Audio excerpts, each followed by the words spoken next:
ഇടുക്കി ജില്ലയിലെ മുഴുവൻ കയ്യേറ്റക്കാരെയും ഒഴിപ്പിക്കുമെന്ന് റവന്യൂ മന്ത്രി കെ രാജൻ. ഭൂപതിവ് നിയമ ഭേദഗതിയുടെ ചട്ടങ്ങൾ ഏപ്രിൽ മാസത്തിൽ രൂപീകരിക്കുമെന്നും മന്ത്രി നിയമസഭയിൽ ഉറപ്പു നൽകി.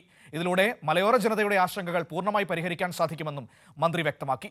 കുടിയേറ്റത്തെയും കയ്യേറ്റത്തെയും രണ്ടായി കാണുന്ന സർക്കാർ നടപടിയെ പിന്തുണച്ച പ്രതിപക്ഷം പക്ഷേ കയ്യേറ്റക്കാരെ സർക്കാർ സഹായിക്കുന്നുവെന്ന് ആരോപിച്ചു. ഇടുക്കി ജില്ലയിലെ ഭൂപ്രശ്നങ്ങളിലൂന്നിയാണ് പ്രതിപക്ഷം ഇന്ന് അടിയന്തര പ്രമേയത്തിന് നോട്ടീസ് നൽകിയത്. ഇടുക്കിയിൽ കുടിയേറിപ്പാർത്ത് എല്ലാവർക്കും പട്ടയം നൽകണം എന്നതാണ് സർക്കാർ നിലപാടെന്ന് റവന്യൂ മന്ത്രി കെ രാജൻ വ്യക്തമാക്കി. എന്നാൽ കുടിയേറ്റത്തിന്റെ പേരിൽ നടക്കുന്ന അനധികൃത കയ്യേറ്റത്തെ ഒരു തരത്തിലും അനുവദിക്കില്ല. ചൊക്രമുടിയിലെ കയ്യേറ്റത്തിലും പരുന്തുംപാറയിലെ കയ്യേറ്റത്തിലും സർക്കാർ സ്വീകരിച്ച നടപടികളും മന്ത്രി നിയമസഭയിൽ വിശദീകരിച്ചു. കുടിയേറ്റത്തെയും കയ്യേറ്റത്തെയും രണ്ടായി കണ്ട് നടപടി സ്വീകരിച്ച് തന്നെയാണ് സർക്കാർ മുന്നോട്ടു പോകുന്നതെന്നും മന്ത്രി വ്യക്തമാക്കി. അവസാനത്തെ മലയോര മേഖലയിലെ കുടിയേറ്റം അർഹതപ്പെട്ട മനുഷ്യനും പട്ടയം കൊടുക്കാൻ കഴിയും എന്ന നിലപാടിനാണ് സർക്കാർ ഉള്ളത്.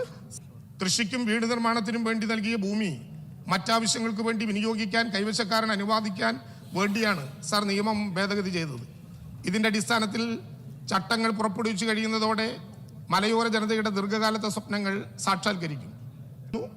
ഏപ്രിൽ മാസത്തിൽ ഏറ്റവും സാധാരണക്കാരനായ മനുഷ്യന് വേറെ ഒരു വിധത്തിലുമുള്ള ബാധ്യതയില്ലാത്ത വിധത്തിൽ ഏപ്രിൽ മാസത്തിൽ നിയമ ഭേദഗതിയുമായി ബന്ധപ്പെട്ട ചട്ടം കേരളത്തിലെ ജനങ്ങളുടെ മുമ്പാകെ അവതരിപ്പിക്കും, അത് പാസാക്കും എന്ന കാര്യം ഞാൻ ഈ സഭയ്ക്ക് ഉറപ്പു നൽകുകയാണ്.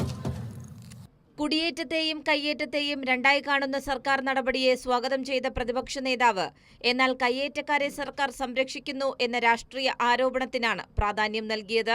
2025 ഭൂസംരക്ഷണ നിയമപ്രകാരം ഒരു കേസ് പോലും ഈ കയ്യേറ്റക്കാർക്കെതിരെ എടുത്തിട്ടില്ലെന്നാണ് ഞാൻ പറഞ്ഞത്. എന്നാൽ കയ്യേറ്റത്തിന് പിന്നിൽ ആരാണെങ്കിലും മുഖം നോക്കാതെ നടപടിയെടുക്കുമെന്ന് മന്ത്രി വ്യക്തമാക്കി.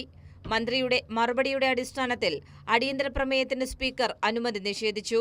ഇതിൽ പ്രതിഷേധിച്ച് പ്രതിപക്ഷം സഭയിൽ നിന്നും ഇറങ്ങിപ്പോയി. കൈരളി ന്യൂസ്, തിരുവനന്തപുരം.